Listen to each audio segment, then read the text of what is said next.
Hi folks, welcome back to the worms section. This is a continuation, and in this short video, we'll be looking at slides 9 through 11. So slide 9 is going to be the characteristics of worms, specifically the nematodes, the roundworms. And so there's a few boxes to fill out here. The first thing for movement and structure, watch this video. It's you don't need any sound on it. You just really need to see like how different this movement is from the Platyhelminthes, the flatworm movement. It's really quick and whip-like, and that's because they have a hydrostatic skeleton, and that hydrostatic skeleton is this fluid in the pseudocoelom. Remember, these are pseudocoelomates that help to keep its structure, and then there's contracting muscles which help to make it that whip-like structure. So although the flatworms had muscle cells, the roundworm has muscles. And so you need to think about what the advantage that might be for roundworms to be able to have full-on muscles. Okay, go ahead and pause and fill out this box on slide 9. Okay, next is the feeding. I'm going to go ahead and throw this one on, and then hopefully there's no sound. You can kind of see the slow movement right here. And feeding, there's another one down here of another one eating a separate roundworm.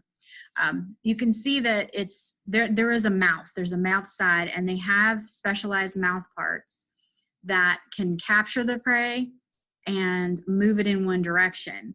So this is the first animal that has a tube as a digestive system. So there is a mouth end and an anus end.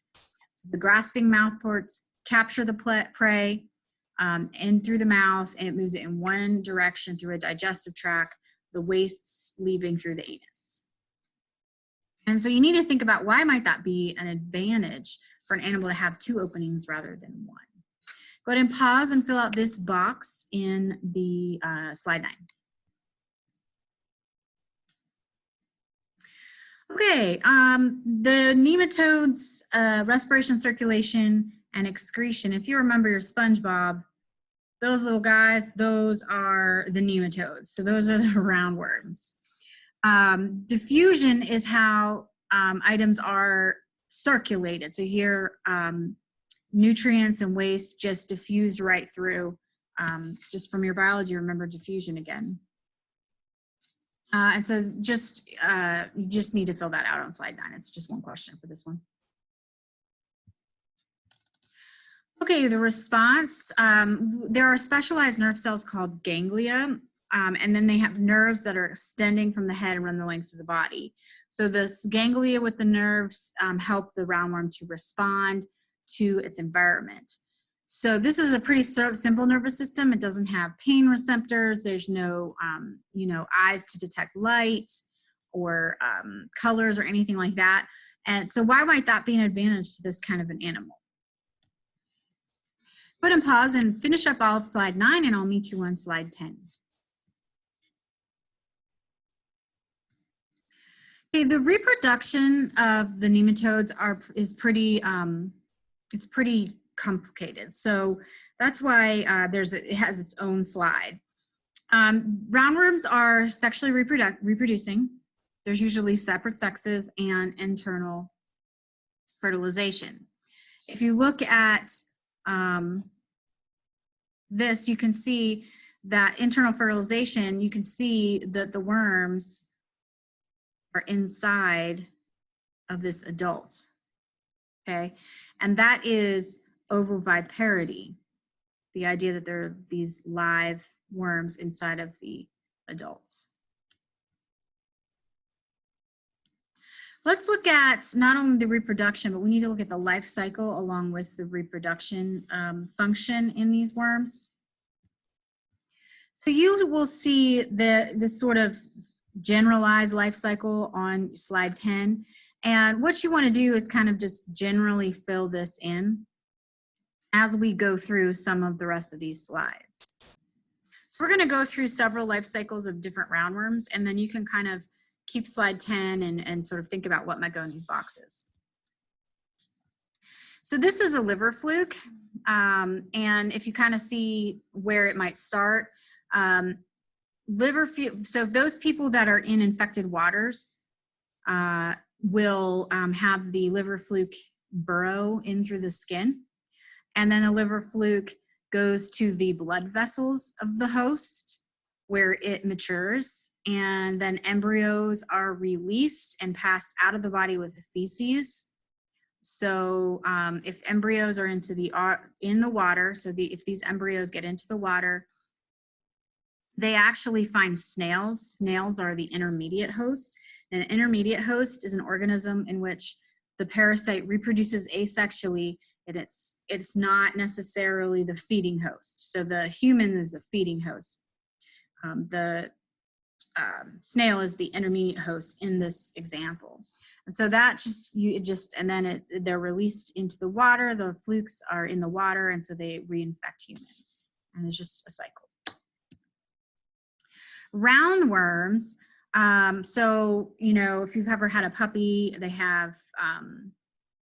and has had to be dewormed, that's a series of treatments to try to get rid of this. But the host, which is the dog, will actually ingest the eggs in feces or in some other tissue that is like an intermediate host, like a rat or a mouse. And then adult worms, and so they ingest the eggs, and the eggs hatch and they become adult worms, and then the adult worms lay eggs, and then the eggs are passed out through the feces, and either the dog eats the feces or another intermediate host eats it, and it's just a cycle. Another one is the Ascaris life cycle. This is another nasty worm. This can be in food, and so with eggs in food, and so the eggs travel to the small intestine. They develop into larvae. The larvae enter the bloodstream. They're carried to the lungs. They're coughed up. They're swallowed. They're back in the small intestine, and the eggs are released and leave the host. So it's just a nasty cycle that kind of infects a lot of different areas. So something that you might choose, and I'm going to slide out here.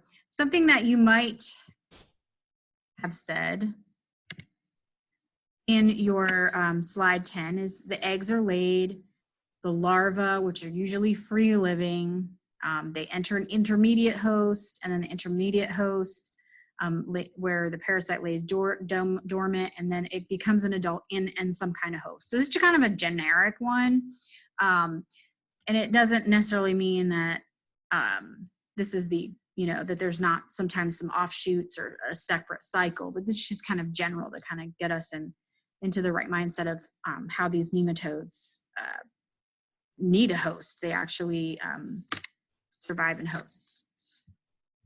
All right, the last part of this section is on slide 11. And on slide 11, it should look a little familiar.